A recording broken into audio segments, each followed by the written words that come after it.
They locked the doors. They turned off the lights. They said it was just an exam. But she knew better. Because in the silence, someone was still watching. Welcome to She Didn't Scream. Chapter 4. Mind Games. There was a shift in the air.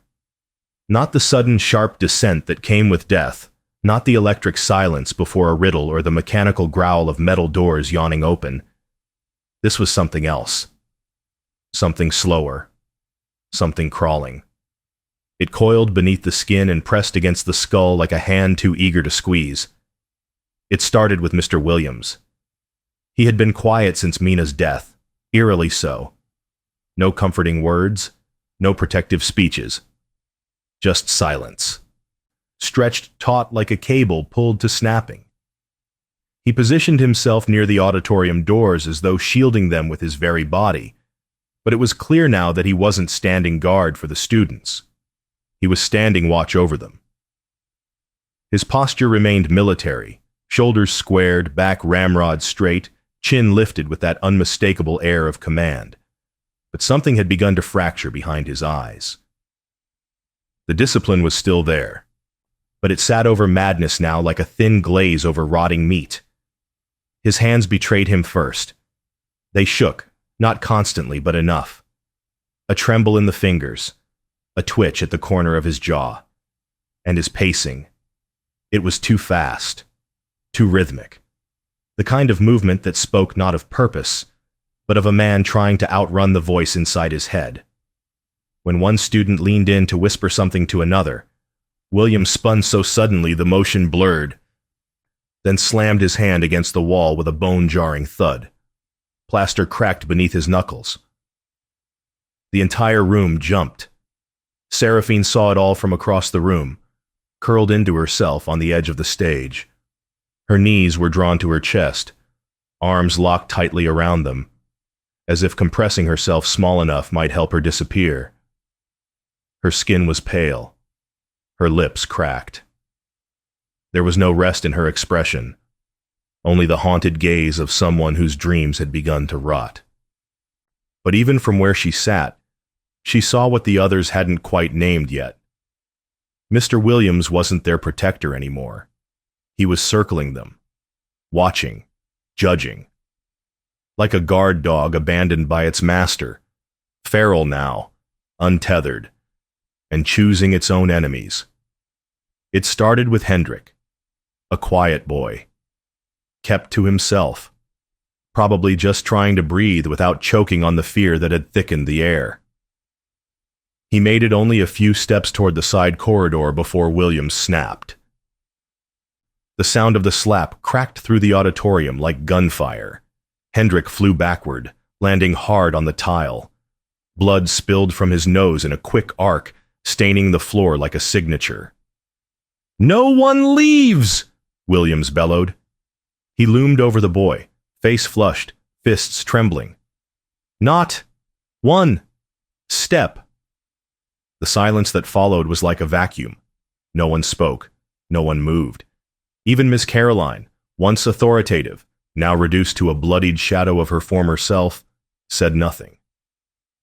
She sat hunched in the corner, the collar of her blouse stained with blood from the glass shards still embedded in her cheek. A clipboard trembled in her lap, the paper atop it filled with frantic, overlapping scrawls. Names, dates, floor plans, glyphs inked in dark strokes that bled through the paper. Her eyes didn't blink, didn't rise.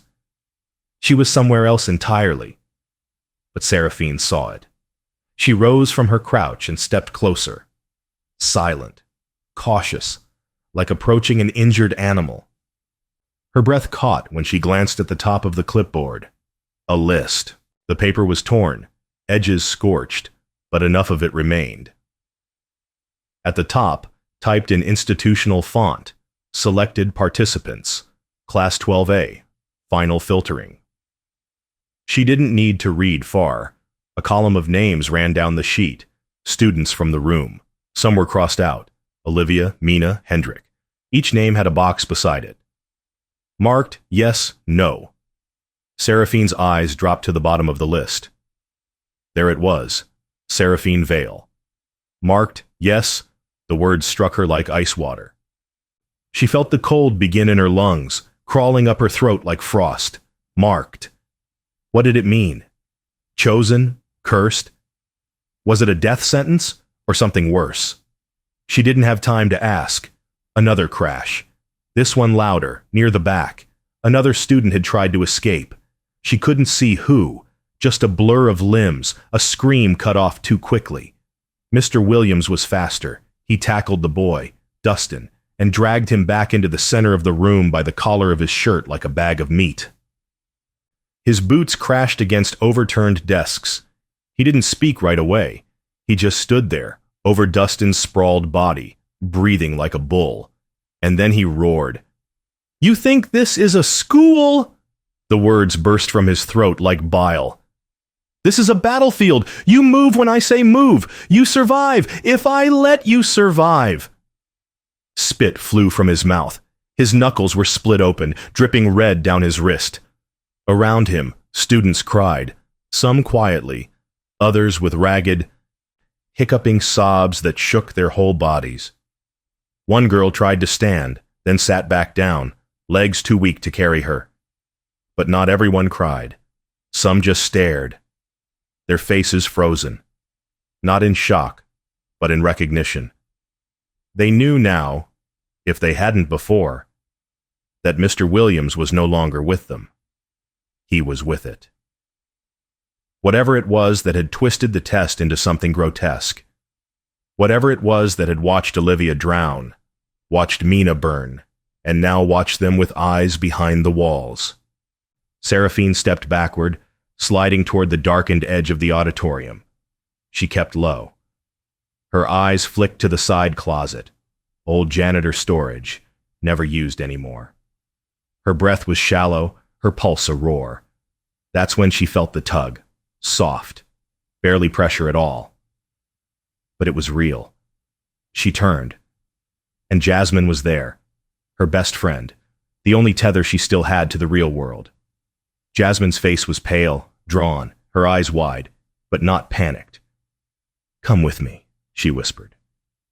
"I found something." No hesitation. Seraphine nodded, and together they slipped away from the fraying world behind them, into the shadows that waited. The hallway beyond the auditorium felt like a corridor in a tomb. Every step Seraphine and Jasmine took echoed unnaturally, the sound sharp and wrong, as if the building wasn't just amplifying the noise but distorting it, chewing it into something else. Their sneakers squeaked softly on the tile, which was filmed with a gray layer of dust mixed with recent smudges, half-erased footprints, streaks from dragged bags, and something darker, sticky, congealed in corners. The air was heavier here, not in temperature, but in intent. The emergency lights above flickered inconsistently. Some glowed a sickly yellow, others buzzed faintly with no light at all, giving off the faint sound of dying flies caught in a jar. One bulb sizzled overhead and went out as they passed beneath it. Seraphine tightened her grip on Jasmine's wrist, her other hand brushing the wall as they crept along. Even the walls felt unnatural, clammy and soft in places, like they were no longer made of plaster but of something that could bruise. The deeper they went, the less the school resembled a place of learning. Gone were the posters with motivational phrases or school schedules. Now the bulletin boards were bare, warped from moisture, the cork soft and speckled with mold. A broken clock hung tilted above a doorway, its hands stopped at 2:17, a time that felt significant only because it refused to move forward. Behind them, the auditorium crackled with the chaos they had left behind. William's voice now a mess of guttural commands and muttered threats. He was unraveling in real time, but worse than the rage was the quiet that followed each outburst. That silence wasn't just fear, it was resignation. The sound of prey realizing the predator is inside the cage with them. They passed the old stairwell. It had been boarded up months ago, for renovation, the sign had claimed. But now, heavy sheets of black plastic had been nailed across the window panes. Thick duct tape secured the seams. It looked less like a construction site and more like a quarantine zone. As if the light from outside, what little remained, was no longer welcome. The smell here was different too. Sweat, yes.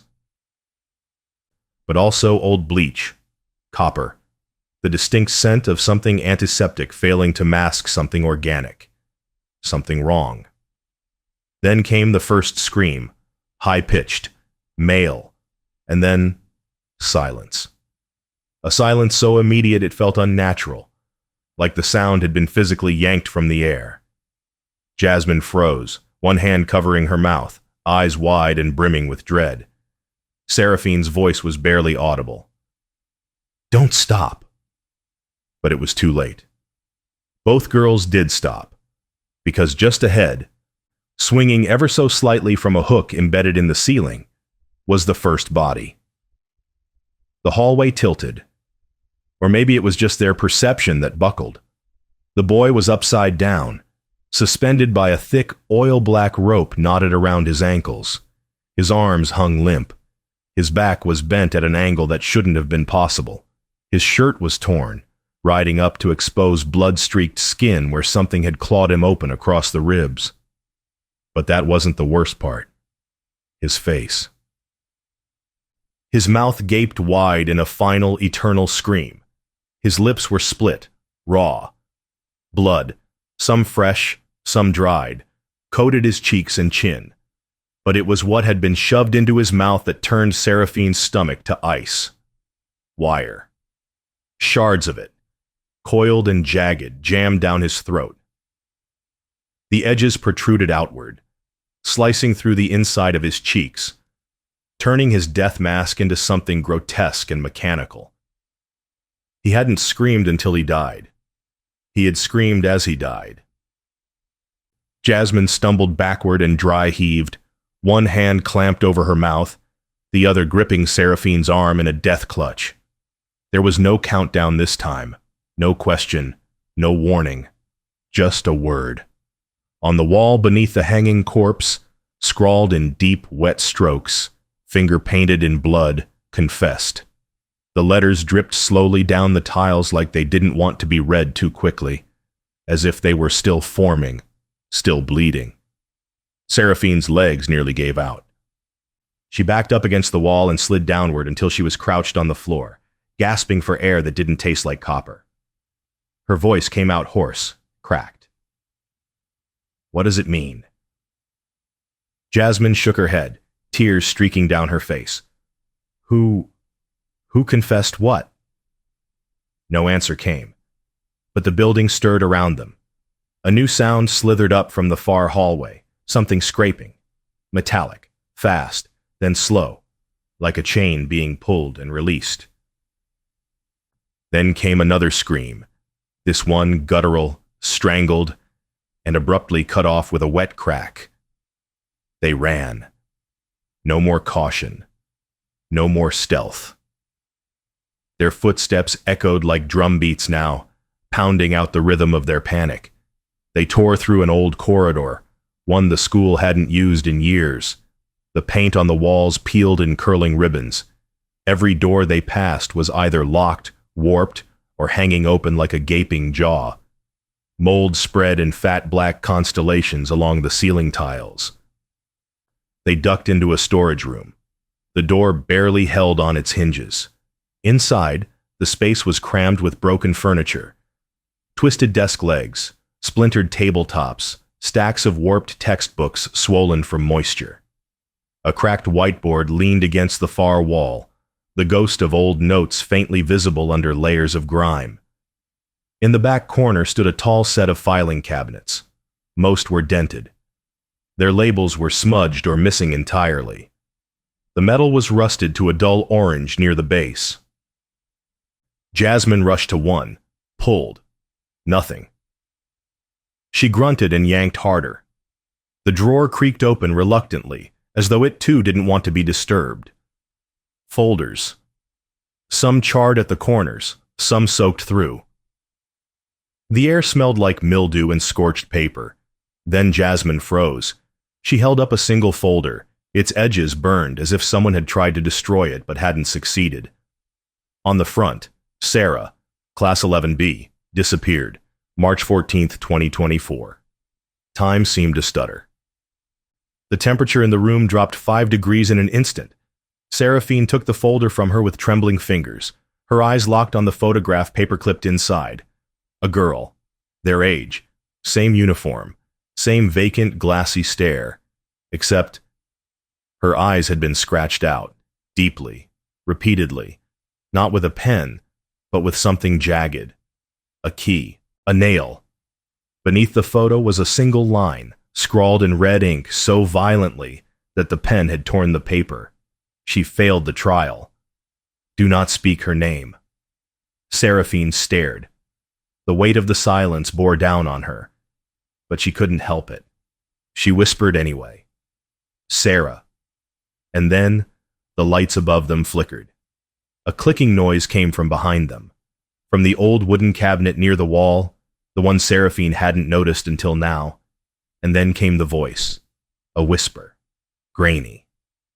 Not fully human. She's still here. The voice that came from inside the cabinet was wrong in every way a voice could be wrong. It was soft, yes, but not gentle. It rasped like air forced through splinters, like wind scraping across broken bone. It seemed to curl into their ears and then lodge behind their eyes. Jasmine's breath hitched, and Seraphine's blood ran cold, every part of her body turning inward in defense. Neither of them moved. The room felt suddenly smaller, as though the shadows were pressing in, walls leaning closer like they wanted to listen too. Dust floated in the stale air, glittering under the trembling overhead bulb, which now flickered in sync with the thing inside the cabinet, each flicker like a heartbeat, each dimming like a dying gasp. The cabinet itself looked ancient. Not just old, but ancient in a way that defied its presence in a school building. Its surface was warped and cracked, the grain of the wood curling like burned skin. The iron latch was mottled with rust and something darker, dried, crusted, and flaking like old blood. At its base, faint red stains bloomed across the dusty floorboards, as though it had been weeping for years. Seraphine felt something shift in her chest, a pull, like a hook embedded deep behind her ribs, tugging her forward. Not violently, persuasively, like a child pleading, like a memory singing. She took a slow step forward, barely aware her legs were moving. The air near the cabinet grew thicker with each footstep, heavier, as if she were walking into a space that obeyed different laws. Her lungs worked harder. Her skin prickled with cold. Her ears filled with a low, almost inaudible hum, like bees crawling through bone. Jasmine grabbed her wrist with sudden strength. "Don't open it," she hissed, eyes wide, voice shaking. "Please, don't." But Seraphine couldn't stop. Her fingers stretched toward the latch, as though they belonged to someone else entirely. "She's calling me," she whispered.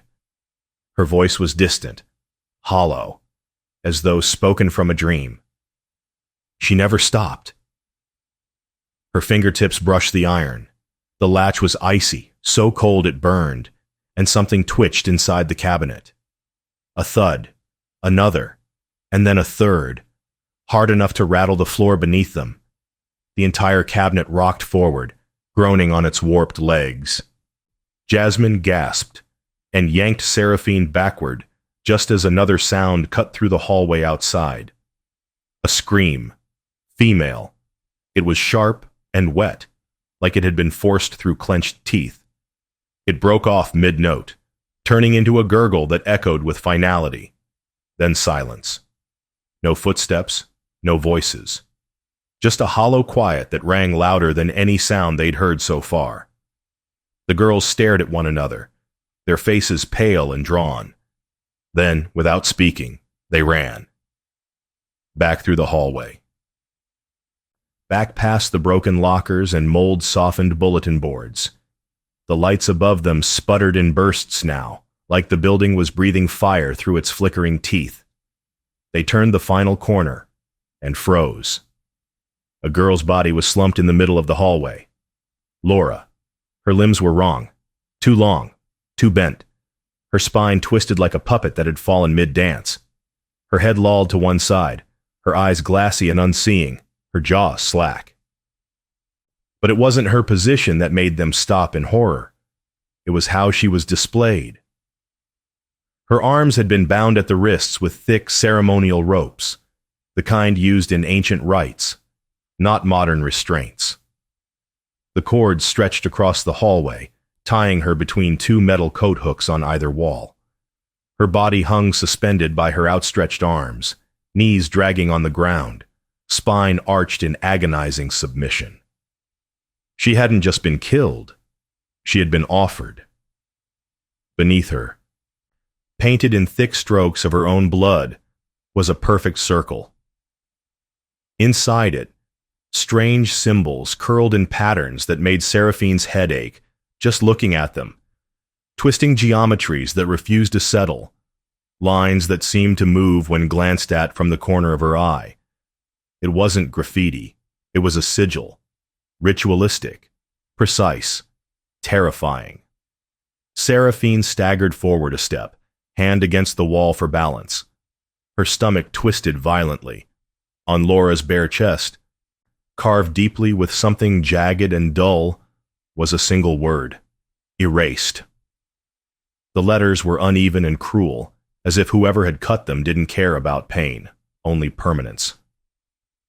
Jasmine made a choking sound behind her, her hand clamped over her mouth, tears streaking down her cheeks. Laura's eyes were still open, still staring. But there was nothing left behind them. No fear. No soul. Just absence. As though someone had scooped her essence out and thrown it away. The silence shattered again. The intercom crackled to life overhead, the speaker distorted and scratchy like a voice underwater. This time there was no riddle, no puzzle, only a pronouncement. A voice that didn't sound like it came from a person, but from something older, something carved out of shadow and memory. You forget the dead, and so the dead return. You erase her name, and now she erases yours. The lights above them flickered violently in response. For a moment, the hallway plunged into darkness. And in that darkness, Seraphine swore she heard footsteps, small, bare ones, skittering behind them. Then a mechanical groan sounded from the ceiling. They looked up. Something was descending. Chains, rust-covered, clanking against themselves as they unraveled from a hidden pulley above the corridor. Suspended between them, slowly being lowered like an execution platform, was a heavy slab. Once a blackboard, now something else entirely. Wooden, splintered, marked. Names carved into the surface, dozens of them, lined up like a memorial. Some names were neat and clear. Others had been violently scratched out. The wood was pale beneath those lines, as if the names had been ripped from existence. Seraphine stepped forward, her throat dry. Her name was there. So was Jasmine's. So were others, every student still alive. But near the bottom, carved faintly, almost invisible, as though time had tried to erase it. Seraphine reached out, fingertips trembling. The wood hissed beneath her touch like steam escaping a sealed chamber. And then, vision. A flash, violent, fragmented, jarring. A dark room. A girl screaming behind a cabinet door, fists pounding against wood. Hands holding the door shut. A face behind those hands. Familiar. Then a final image. A slamming door. Darkness. Cut. Seraphine fell to her knees, gasping, her hands on the floor to steady herself. Sweat poured from her forehead. She was one of us, she whispered, barely audible. She never left. Jasmine knelt beside her, her voice hoarse, shaking. They erased her name. They made us forget. Seraphine turned toward her, eyes glassy, distant. Her voice came out low, flat, like the echo of someone else's thought. And now, she said, she's making them remember. One body at a time. One body. Thank you for listening to Horror Audio Series. If the silence feels heavier tonight, if the darkness lingers longer than usual, you've already opened the door. And something may have followed you through. Don't forget to subscribe. Because next time, it might be your story we tell. Sleep, if you can.